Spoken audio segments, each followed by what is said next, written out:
Chères Divonnaises, chers Divonnais, l'année 2020 fut, pour nous tous, une année bien particulière à plusieurs titres. Sur le plan politique, un nouveau conseil municipal a été élu en mars dernier. Malgré les conditions, vous avez été nombreux à nous accorder votre confiance pour porter un projet ambitieux et responsable. Je tiens à vous remercier. Mais cette année 2020 a surtout été marquée par la crise de la Covid-19. Nos habitudes, notre mode de vie, nos certitudes ont été remises en question. Ce fut une année difficile et éprouvante. Pour surmonter cette épreuve, nous avons tous dû nous adapter et encore plus être vigilants les uns envers les autres. Garantir votre sécurité et assurer une solidarité pour tous ont été les maîtres mots de notre action. Dès le printemps, 40 000 masques pour adultes et enfants ont été distribués. Des centaines de litres de gel hydroalcoolique ont été mis à la disposition de nos équipes et des aides-soignants.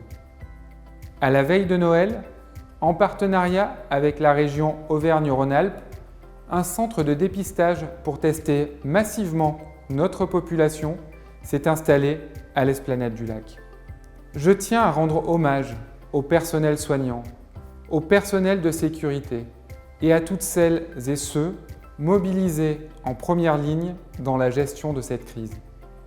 Je tiens aussi à remercier les membres du Centre communal d'action sociale, fortement mobilisés sur ces sujets, ainsi que l'ensemble des services de la ville.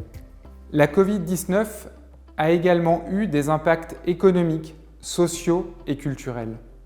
Pendant une partie de l'année 2020, notre ville s'est vue privée de ses hôtels, de son casino, de ses thermes, de ses spectacles à l'esplanade du lac ou des activités associatives.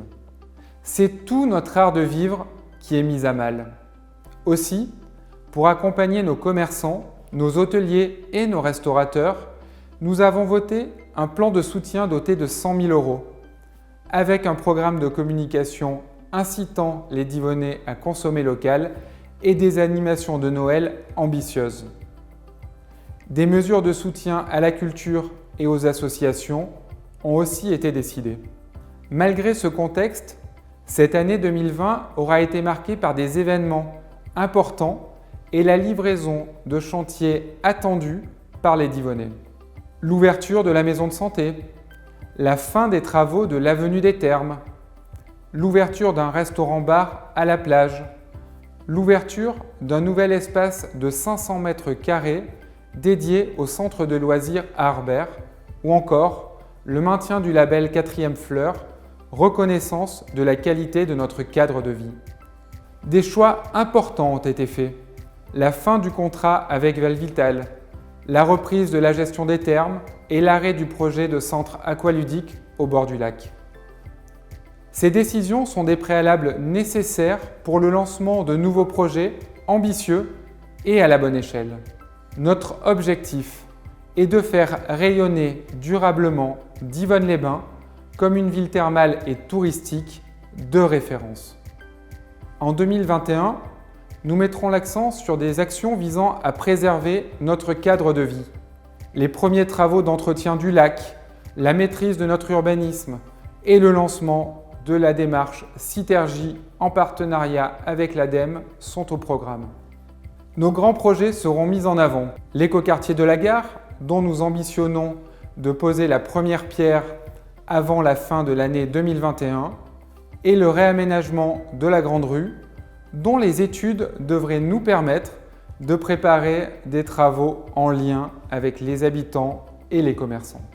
En 2021, les premiers événements en lien avec le label Terre de Jeux 2024 seront organisés en partenariat avec les écoles et les associations. La concertation, l'écoute et la proximité sont au cœur de notre action. Avant la fin du premier semestre 2021, les conseils de quartier seront lancés. Vous serez appelés à faire acte de candidature dès le début de l'année. À l'heure où se termine cette année difficile, je vous souhaite à toutes et à tous une année 2021 remplie d'espérance, de succès de santé pour vous ainsi que vos proches.